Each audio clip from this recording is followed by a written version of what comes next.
سورۃ التین بسم اللہ الرحمن الرحیم، یہ سورت بھی نفسیاتی فلسفیاتی اعتبار سے بہت اونچی ہے، اور وہ کیا ہے سمجھ لیجئے۔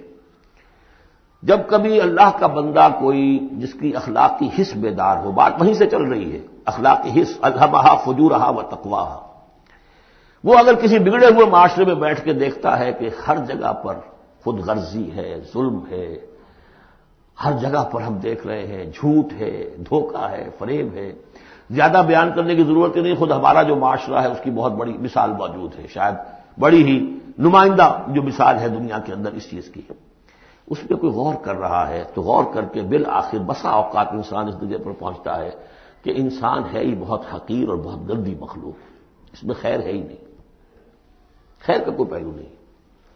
اور یہ میں آپ سے عرض کر دوں، آج کے سارے جو ماہرین نفسیات ہیں ان سب کا حاصل یہی ہے کہ انسان میں کوئی اعلیٰ شے ہے ہی نہیں، یا پیٹ ہے، یا اس کی شہوت ہے، یا حب تفوق ہے، یا اینیمل انسٹنکٹس ہے، کسی خیر کا مجھے کسی بھی جو بھی ہو آپ کا سائیکالوجسٹ کو بتا دیجئے کہ وہ کسی خیر کا بھی آپ کے اندر کوئی سراغ لگا کر بتا سکے۔ یہ جو ایک آتی ہے انسان کے اوپر مایوسی، حساس انسان پر، اس میں یہ صورت نازل ہوئی ہے کہ انسان شر ہی شر نہیں ہے، گند کی پوٹ ہی نہیں ہے، اس میں بڑی بلندی کا پہلو بھی ہے۔ والتین والزیتون، گواہ ہے انجیر اور گواہ ہے زیتون، وطور سینین، اور گواہ ہے وہ پہاڑ طور سینا، وہذا البلد الامین، اور گواہ ہے یہ شہر امین، امن والا شہر۔ لقد خلقنا الانسان فی احسن تقویم، ہم نے تو انسان کو بہت بلند حساب پر، بہت عمدہ تخلیق پر بنایا تھا۔ اب قسموں کا اس کے ساتھ ربط کیا ہے؟ تین، انجیر، یہ اس علاقے میں کثرت سے ہوتی تھی، اور کہتے ہیں کہ اس پہاڑ کا نام بھی جبل تین تھا، جہاں حضرت نوح علیہ السلام نے دعوت و تبلیغ کی 950 برس تک۔ زیتون اس پہاڑی کا نام ہے، اور وہاں زیتون کے درخت تھے جہاں حضرت مسیح علیہ السلام نے سرمن آف دا ماؤنٹ، مشہور پہاڑی کا آواز، اسی پر آپ کے آزاد تبلیغی مباحث ہوئے ہیں۔ طور سینین تو واضح ہے، حضرت موسیٰ علیہ السلام کو جہاں ہم کلامی حاصل ہوئی۔ ھذا البلد الامین، اور یہ امن والا شہر جس میں محمد الرسول اللہ دعوت و تبلیغ کے فریضہ سر انجام دے رہے ہیں۔ ان شخصیتوں کو اصل میں ان مقامات سے مراد یہ شخصیتیں ہیں۔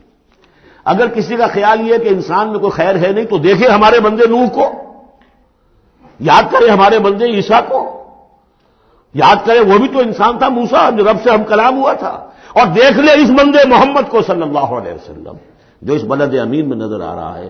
کیا تمہیں ثبوت نہیں مل جائے گا کہ انسان میں تو بڑی عظمت رکھی تھی ہم نے؟ یہ دوسری بات ہے، آپ اپنے آپ کو حیوان ہی سمجھ لیں، حیوان بنا لیں، فلا تکونوا کالذین نسوا اللہ فانساہم انفسہم، یہ تو آپ کا کام ہے، آپ نے کیا ہے، یہ گراوٹ تو آپ کو ملی ہے۔ حقیقت میں اللہ تعالیٰ نے بنایا تھا وہ تو بہت اونچے مقام پر بنایا تھا۔ آدم مسجود ملائک، آدم خلقتہ بیدی، اپنے دونوں ہاتھوں سے بنایا ہے۔ وَلَقَدْ كَرَّمْنَا بَنِي آدَمَ وَحَمَلْنَاهُمْ فِي الْبَرِّ وَالْبَحْرِ، یہ ساری آیات جو اتری قرآن مجید میں، تو انسان سرشت کے اعتبار سے کچھ کمزور ہے، فطرت کے اعتبار سے بہت بلند ہے۔ یہ میں دونوں الفاظ بار بار استعمال کرتا رہا ہوں، اب ان تمام چیزوں کی وضاحت ممکن نہیں ہے۔ اس کا روحانی وجود سب سے اونچا ہے، اس کا حیوانی وجود بہت نیچے ہے۔ اصل میں اس حیوانی وجود میں آ کر یہ نیچے چلا گیا ہے۔ والتین والزیتون وطور سینین وھذا البلد الامین لقد خلقنا الانسان فی احسن تقویم، ہم نے انسان کو بنایا تھا بہترین حساب سے۔ ثم رددناہ اسفل سافلین، اب اسے اس جسد حیوانی میں ڈال کر در حقیقت نیچے پہنچا دیا گیا ہے۔ تو اب کیا کرنا ہوگا؟ اب اوپر اٹھنا ہوگا۔ اوپر اٹھنے کے لیے محنت کرنی پڑتی ہے۔ الا الذین آمنوا وعملوا الصالحات، اب یہ ایمان اور عمل صالح ہے جو تمہیں اس پستی سے نکال کر اوپر لے آئے گا۔ جس مقام پر تم پیدا کیے گئے ہو اس مقام تک پہنچنے کے لیے پہلی محنت کیا ہے؟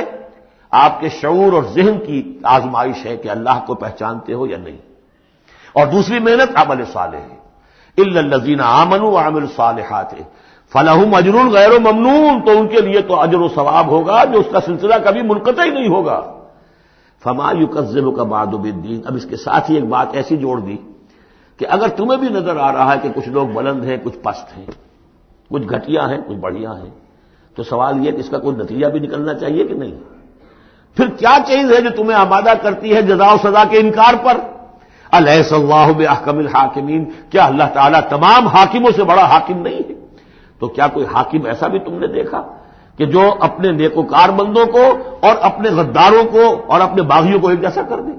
تو اگر انسانوں کے اندر یہ دونوں طرح کے کردار موجود رہے ہیں، جو تمہیں زیادہ نظر آ رہے ہیں وہ تو دوسری طرح کے ہیں، ہم نے بھی تمہیں دکھا دیے نا، موسیٰ بھی اللہ کا بندہ تھا، انسان تھا، عیسیٰ بھی تو ایک انسان تھا، یہ محمد بھی چلتے پھرتے جو ہے ثبوت ہے انسانی عظمت کا، یہ انسان کے اندر عظمت بھی ہے، اگرچہ ادھر اگر متوجہ نہیں ہوگے تو واقعی حیوانوں سے بھی بدتر ہو جاؤ گے، اولئک کالانعام بل هم اضل۔